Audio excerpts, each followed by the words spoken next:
Is there any further public testimony? Mr. Chair, my constituent is here, would like to speak. Sylvia Longmire. Ms. Longmire, come on up. We'll find your form here.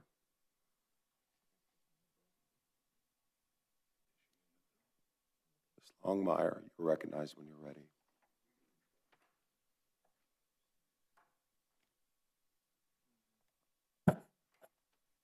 Good morning, Mr. Chair and members of the committee. Thank you for allowing me to speak today. My name is Sylvia Longmire. I'm a Florida resident, a full-time wheelchair user, a service-disabled Air Force veteran, and I drive a vehicle equipped with a permanently installed wheelchair ramp. I'm here because my van was towed at the Orlando International Airport, as Representative Placken mentioned, for occupying 2 parking spaces, not because I was ignoring parking rules or because I was in a hurry, but because there were no available accessible spaces that allowed me to safely deploy my ramp. For wheelchair users, ramp clearance is not a convenience, it's a safety requirement. Without adequate space, I cannot exit my vehicle safely in my wheelchair, and in some cases, I cannot exit at all. When no suitable accessible space is available, which is usually the case, occupying a second parking space may be the only option that allows someone like me to travel independently and safely. The current law does not account for this reality.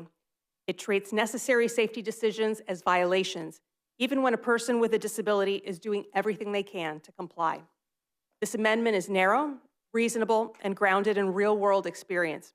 It does not eliminate enforcement for other parking violations, and it does not give blanket permission to take extra space. It simply protects people with disabilities from being fined or towed when they are choosing safety, because no safe alternative exists. I travel frequently for work and advocacy with my teenage children, and like many Floridians with disabilities, I rely on my vehicle to live independently, to work, to participate in my community, and to contribute to this state. Policies like this ensure that independence is supported and not punished. I appreciate the legislature's willingness to listen to lived experience and to address unintended consequences in existing law. I respectfully ask for your support of this amendment, and thank you for your time and consideration. Thank you for being here, Ms. Longmire. Appreciate it. Any further public testimony on the amendment to the amendment? Seeing no further public testimony, we're in debate, members. Debate on the amendment to the amendment. Representative Robinson, in debate.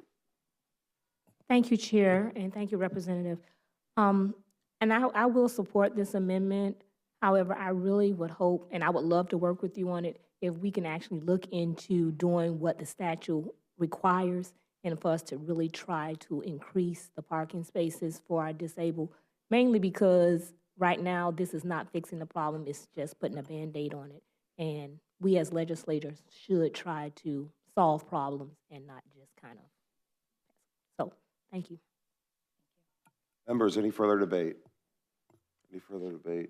See no further debate. Representative Plankin, you recognize to close on the amendment to the amendment.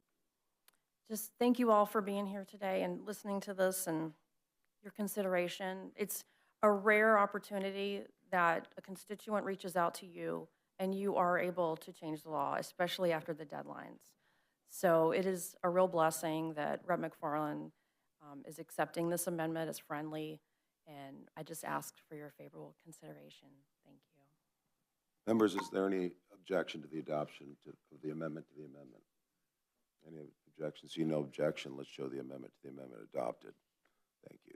Congratulations. Thank you so much. Next, we have